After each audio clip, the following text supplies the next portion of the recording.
77 আর এই গিয়ে 78। মোটে 78। এর চেয়ে বেশি তো নবাবের দেহরক্ষীর কাছে থাকে। দূর দূর দূর দূর। অনেকদিন মহারাজকে হাত করে মোহর নেওয়া হয়নি, কিছু একটা করতেই হবে।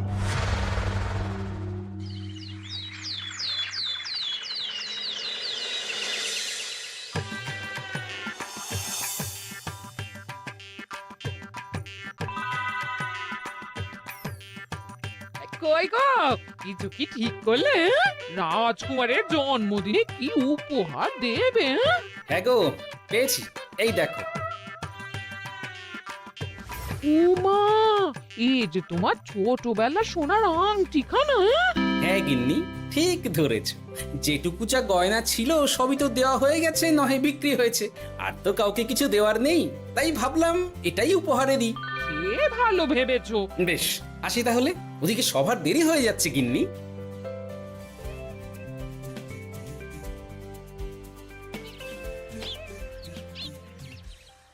আচ্ছা শোনো, একটা কথা বলতে ভুলে গেছিলাম, আজ একটু তাড়াতাড়ি বাড়ি এসো।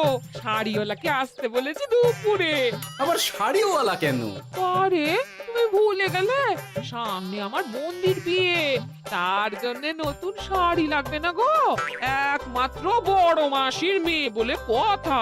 বুঝলাম, তো ওই একটা শাড়ির জন্য আবার আমাকে থাকতে হবে? 3টে শাড়ি উপহারের পাশাপাশি আমারও একটা শাড়ি চাই। হ্যাঁ আচ্ছা, তুমি নতুন শাড়ি নিয়ে কি করবে বলো তো? বিয়েটা তো তোমার বংশীর। বলি, সারাটা জীবন তো এই এক কাপড়ই কাটিয়ে দিলাম, কি দিয়েছো তুমি আমায়? কেন, এই নিজেকে? আমার মতো স্বামী আর কোথাও পাবে? ও সব মন ভুলানো কথায় আর চিড়ে ভিজবে না, তাড়াতাড়ি আসবে বলে দিলাম। হ্যাঁ অগত্যা।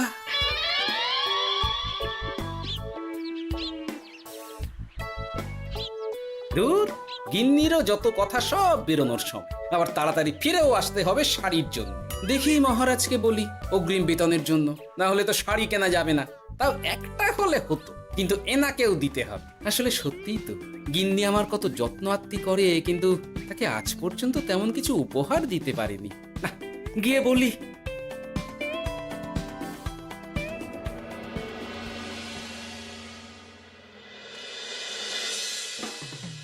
রাজকুমারের জন্মদিন উপলক্ষে যে আপনারা এত উপহার এনেছেন তার জন্য অনেক ধন্যবাদ। আপনাদের সকলের আশীর্বাদ ও ভালোবাসা আমি রাজকুমারের কাছে পৌঁছে দেব। এ আর এমন কি মহারাজ, জানেনই তো রাজকুমার আমাদের সকলের কাছে কত প্রিয়। ঠিক ঠিক। কিন্তু আমি অবাক হচ্ছি, আপনার প্রিয় গোপাল জন্মদিন ভুলে গেছে দেখে এখনো পর্যন্ত তার কোনো পাত্তাই নেই। হ্যাঁ তাই তো, গোপাল আসেনি কেন? এসে গেছি মহারাজ। তা বলি, এসে তো উদ্ধার করে দিয়েছো, আজ রাজকুমারের জন্মদিন, সে কথা কি মাথায় আছে? ক্ষমা করবেন মহারাজ, আসলে ওই রাজকুমারের উপহার আর গিন্নির আবদার এসবের জন্যই আমার দেরি হয়ে গেল আর কি। এই নিন রানীমা, আমার তরফ থেকে রাজকুমারের জন্য ছোট্ট উপহার। অনেক অনেক ধন্যবাদ গোপাল। তবে মহারাজ, আমারও একটা অনুরোধ ছিল। কি? আমাকে যদি অগ্রিম বেতন হিসাবে কিছু মোহর দেন, তাই নিয়ে আমাকে একটু তাড়াতাড়ি বাড়ি ফিরতে হবে। উনি বলবেন আর ওনাকে দিতে হবে, মামা বাড়ির আবদার। যেটা জানেন না তার মাঝে এত কথা বলেন কেন? হ্যাঁ, আসলে মহারাজ, আমার গিন্নির বোনের মেয়ের বিয়ে সামনে, তাই গিন্নি আবদার করেছে ওই নতুন শাড়ি কেনার জন্য। জানেনই তো বিয়ে বাড়ির কত খরচা, তাই। এ তো খুব ভালো কথা, কিন্তু অগ্রিম বেতন কেন? এমন একটা ভালো খবর দিলে আমার তরফ থেকে তোমার জন্য কিছু মোহর উপহার। এই না, ধন্য মা আপনি, আপনার মতো মা থাকতে সত্যি ছেলের কোনো চিন্তা থাকে না রানীমা। ইস, বেটা আবার সুযোগ বুঝে মোহর পেল, কেন যে আমার এমন হয় না। এবার তাহলে আসি মহারাজ, গিন্নি ওদিকে অপেক্ষা করছে। হ্যাঁ হ্যাঁ, যাও যাও, আজ তাহলে সভা এখানেই শেষ করলাম। মহারাজ, আপনার সাথে আমার একান্তে কিছু কথা আছে, আমি অন্দরমহলে গেলাম। রানীমার আবার হঠাৎ কি হলো, ব্যাপারটা দেখতে হচ্ছে।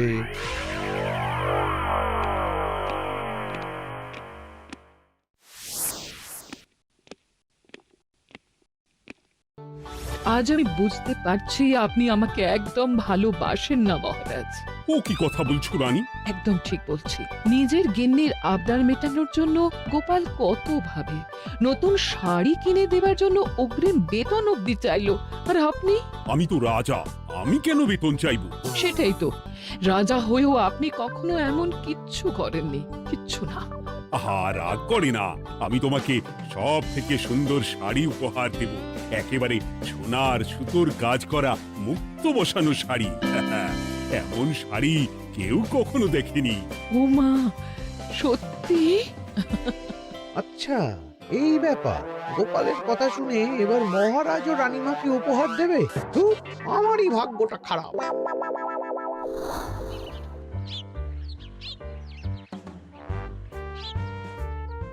হাজার চেষ্টা করেও গোপালকে আটকানো যায় না। দূর দূর দূর, আমি যা চেয়েছিলাম তা ওই গোপাল পেয়ে গেল। ও কি গো, তুমি কার সাথে কথা বলছো? দুর্ভাগ্যর সাথে। কি সব অলক্ষণে কথা? কি হয়েছে? কি আর হবে, সবই তো তোমার দোষ। আমার দোষ? হ্যাঁ, তুমি আমার কাছে বায়না করো না কেন কিছু? তুমি বায়না করনি বলেই আজ আমি রানীমার কাছ থেকে মোহর পেলাম না, কিন্তু গোপাল পেয়ে গেল। এবার বুঝলাম। ঠিক আছে, এখন তাহলে বায়না করছি, তুমি কাল গিয়ে সেটা রানীমাকে জানাবে, ঠিক আছে? হ্যাঁ, করো করো করো, বায়না করো, বায়না করো। কি চাই, কি চাই, কি চাই? পেয়েছি। তুমি রানীমাকে গিয়ে বলবে যে আমার একটা সোনার হার চাই। এই না হলে আমার বউ। দারুণ চাল চেলেছো।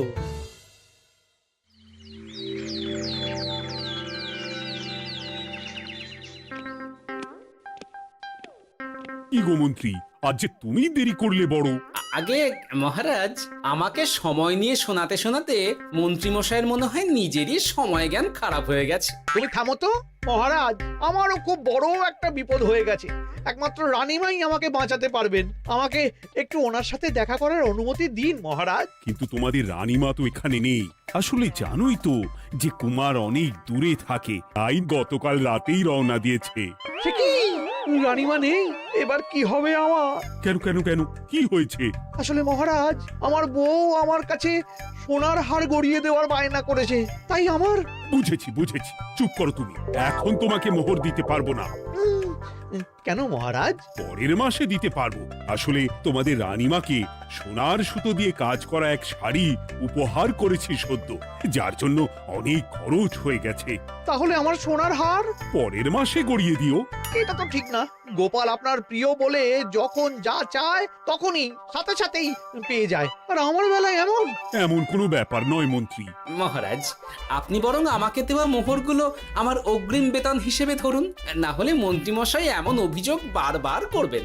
আহা গোপাল, তোমাকে তো স্বয়ং রানীমা উপহার দিয়েছেন, এসব কিছু করতে হবে না। যেমন আছে তেমনই থাক। ঠিক আছে, আমিও দেখে নেব পরে। কি দেখে নেবে মন্ত্রী? না না, ও কিছু না মহারাজ, পরেই দেখে হার গড়ানোর কথা বলছি। না, মন্ত্রীর হাবভাব মোটেই ঠিক ভালো লাগছে না। বেটা মনে মনে নিশ্চয়ই কোনো ফন্দি আটছে আমার বিরুদ্ধে।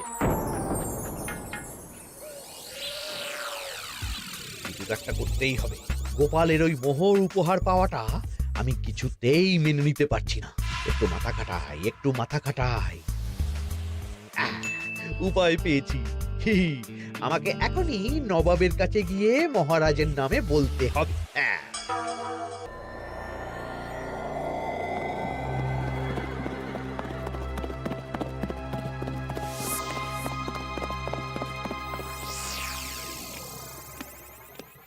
প্রণাম নবাব বাহাদুর। আরে এতে কৃষ্ণনগরের রাজা কৃষ্ণচন্দ্রের মন্ত্রী তো হঠাৎ এখানেই কেন? আমি নবাব বাহাদুরকে আন্তরিক ধন্যবাদ জানাতে এসেছি। কিসের জন্য? এই যে আমরা খুব খুশি রাজা কৃষ্ণচন্দ্রের মতো একজন শক্তিশালী রাজা পেয়ে। শুধু সামরিক বলেই নয়, আর্থিক, সামাজিক, রাজনৈতিক সব দিক থেকে। আর এটা সম্ভব হয়েছে আপনার মতো একজন নবাবের মহারাজের ওপর কৃপা দৃষ্টির জন্য। বলতেটা কি চাইছো তুমি? তেমন কিছুই না, আপনার গুণগান করছি। নইলে আপনিই বলুন না, আমাদের মহারাজ কখনো সোনার সুতোয় বোনা মুক্তোর কাজ করা শাড়ি কিনে রানীমাকে উপহার দিতে পারে? কি সোনার শাড়ি? হ্যাঁ, এমন দামি শাড়ি যা হয়তো নবাবের কাছেও নেই। ঠিক আছে, তুমি এখন আসতে পারো। আর শোনো, আমি তোমাদের রাজ্য পরিদর্শনের জন্য লোক পাঠাবো। কবে কখন সেটা কাল তোমাদের সূচনা পাঠিয়ে দেবো, কেমন? তো ঠিক জায়গাতেই আগুনটা ধরিয়েছি মনে হচ্ছে। বেশ, ব্যাপারটা আমার মোটেই ঠিক লাগছে না উজির। কৃষ্ণচন্দ্রর মতো এক সামান্য রাজা এত দামি শাড়ি কিনলো কি করে? কালো বাজারি করছে না তো? আমিও একই কথা ভাবছিলাম হুজুর। এক কাজ করো, কালকে কৃষ্ণনগরে খবর পাঠাও। 2 দিন পর রাজকার্য পরিদর্শনের জন্য তুমি সেখানে যাবে। সব খতিয়ে দেখবে, আর কিছু বেগতিক বা গরমিল দেখলে সেটা বাজেয়াপ্ত করে নেবে, কেমন? আর কে হুজুর?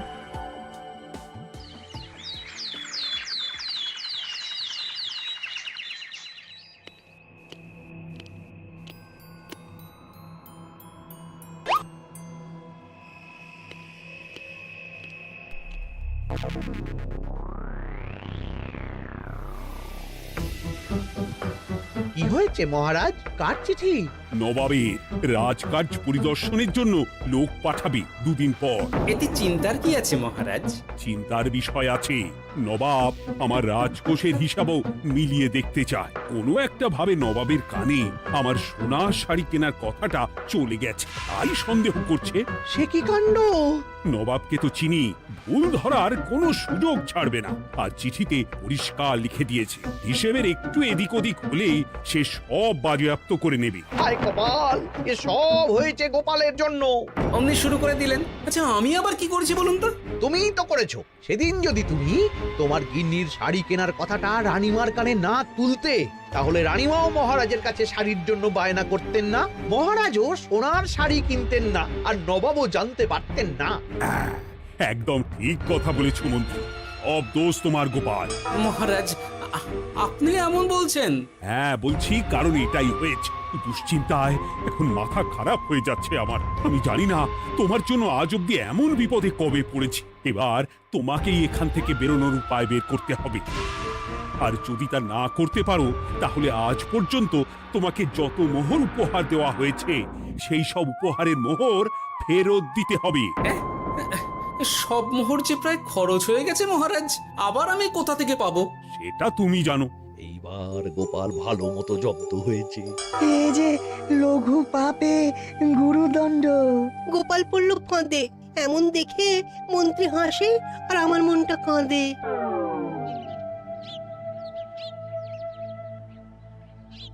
এখানে বসে কি করছো গো গিন্নি? এসে পড়েছ? ওমা, তোমার মুখটা এমন শুকনো দেখাচ্ছে কেন? আর বলো না, এই হিসেবের ঠেলায় সবকিছু বেহিসাবি হয়ে যাচ্ছে একেবারে। আচ্ছা, তুমি কি করছিলে ওই রসিদগুলো নিয়ে? দেখে হিসেব করছিলাম এ মাসে অনেক খরচ হয়েছে কিনা, সেই বুঝে পরের দিনগুলো চালাতে হবে গো। কি বললে? রসিদ দেখে হিসেব কষা? রি, এটা তোমার মাথাতেই আসেনি। ধন্যবাদ গিন্নি, আরো একবার তোমার জন্য এই যাত্রায় আমি বেঁচে যাব মনে হচ্ছে। বেঁচে যাবে কেন? কি হয়েছে? আচ্ছা, আমাকে আবার একটু রাজপ্রাসাদে যেতে হবে। আমি এলাম গিন্নি। কি যে বলে লোকটা, কিছুই বুঝতে পারি না।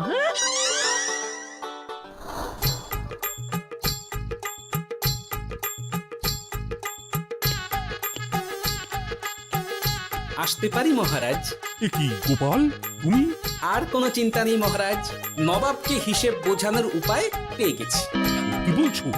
কি উপায়? এই দুদিনে আপনি শুধু সকল প্রজাদের কাছ থেকে পুরনো রসিদ সংগ্রহ করুন, তাহলেই কেল্লা ফতে। তাই নাকি? আর নয়তো কি? তবে এ ব্যাপারে মন্ত্রী মশাইকে কিন্তু কিচ্ছু জানতে দেওয়া যাবে না। শুধু আমি যা বলছি তাই করুন মহারাজ। সে তো বুঝলাম, কিন্তু প্রজাদের থেকে পুরনো রসিদ সংগ্রহের কথা ঘোষণা করলেই মন্ত্রী এমনিই জানতে পেরে যাবে। চিন্তা করবেন না মহারাজ, আমার কাছে এটারও উপায় আছে। আপনি শুধু খেয়াল রাখবেন যাতে এই কথা 5 কান না হয়। বাকিটা ভরসা রাখুন, কৃষ্ণনগরের একটা ঘাসও নবাব বাজেয়াপ্ত করতে পারবে না।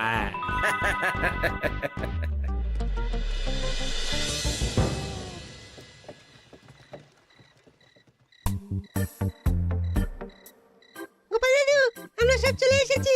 ভালো সময় এসেছিস, তোদের দাদুর ভবিষ্যৎ এখন তোদেরই হাতে। আপন করে বলছো কেন দাদু? আমরা থাকতে তো তোমার কিচ্ছু হবে না, শুধু বলো না কি করতে হবে। জানি তো, তোদের যেটা করতে হবে সেটা হলো সবার বাড়ি বাড়ি গিয়ে পুরনো রসিদ সংগ্রহ করতে হবে। এই ব্যাপার, এটা আর এমন কি?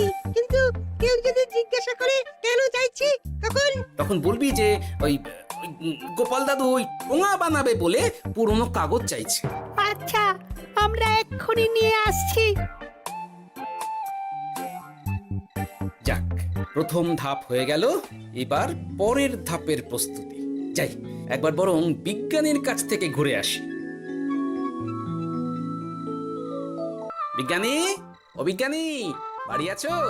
আরে গোপাল যে, এসো এসো ভেতরে এসো। বলো, তোমাকে কিভাবে সাহায্য করতে পারি? তোমার কাছে কালি মোছা যায় এমন কোনো কিছু আছে? কালি মোছার জিনিস? হ্যাঁ, একটা তরল রাসায়নিক পদার্থ আছে যেটা সব ধরনের কালি তুলে ফেলে। দাঁড়াও দিচ্ছি। অনেক ধন্যবাদ বিজ্ঞানী।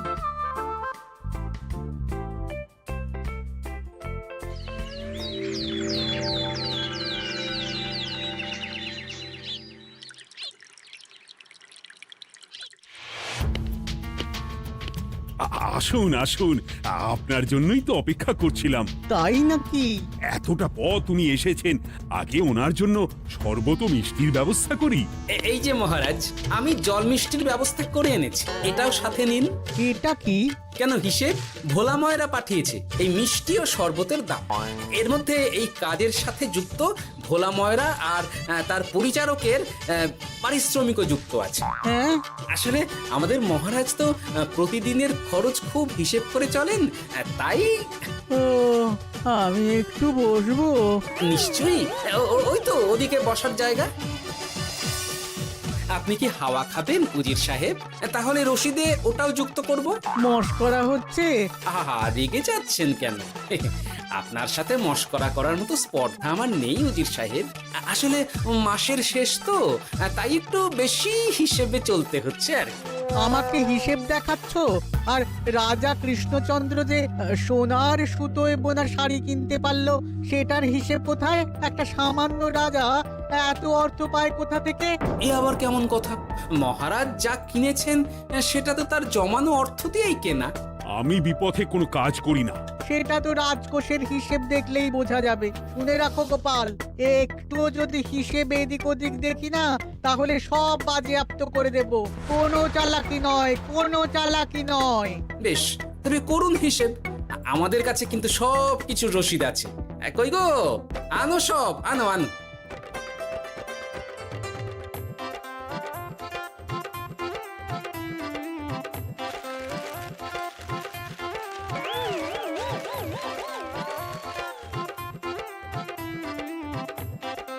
হ্যাঁ, এত রসিদ? আপনি বরং নিশ্চিন্তে হিসেব কষে নিন, আমরা আসি।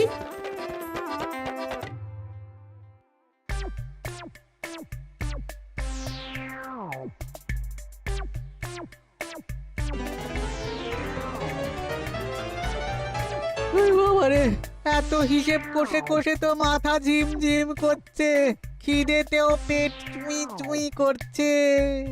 আপনার হিসেব কত দূর উজির সাহেব? আমাকে এখান থেকে নিয়ে চলো গোপাল, আমি আর পারছি না। ও কি, অঙ্ক কষে কষে তো আপনার সব শক্তি শেষ হয়ে গেছে দেখছি। আচ্ছা চলুন চলুন চলুন, কিছু মুখে দিয়ে দিন, তাহলেই শক্তি আসবে। তাই চলো।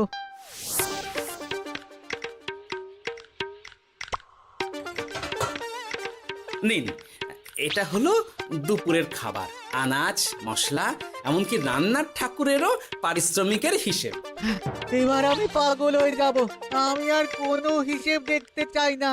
সব সময় কি আর হিসেব নিয়ে চলা যায় নাকি? কি আর করা যাবে বলুন? হিসেবে না চললে আপনি তো মহারাজের উপার্জনের উপর সন্দেহ করবেন, আর বেশি খরচ হলেই সম্পত্তি বাজেয়াপ্ত করবেন। তাই বলে সব কিছুতেই হিসেব? কোনো একদিকে বেশি খরচ হলে বাকি দিকগুলো এইভাবেই কম করে চলতে হয়। কি ঠিক বলিনি? আমি আমার ভুল বুঝতে পেরেছি গোপাল, এবার আমাকে রেহাই দাও। আসলে তোমাদের মন্ত্রী নবাবের কাছে গিয়ে তোমাদের রাজা নামে উস্কেছে। কি মন্ত্রী? এই রে, খেয়েছে, আর পালাতে হবে দেখছি। ঠিক জানতাম মোহরের জন্যই এত কিছু। তাই তো নবাব এমন করেছেন।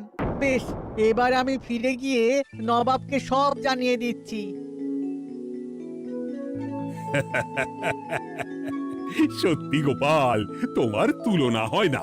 আর মন্ত্রী, আগে মহারাজ, তুমি যা করেছো তার কোনো ক্ষমা নেই। তোমার জন্যই আমার এত হয়রানি হয়েছে। ভুল হয়ে গেছে, আমাকে ক্ষমা করে দিন মহারাজ। গোপালের ওপরে হিংসে করে এমন করেছি, আর হবে না। একটা সুযোগ দিন মহারাজ। হ্যাঁ মহারাজ, সুযোগ দিয়েই দিন। বেশ, তবে তোমার শাস্তি হলো রানীমাকে আমি যে সোনা শাড়ি কিনে দিয়েছি সেটার পুরো দাম তোমাকে আমায় দিতে হবে।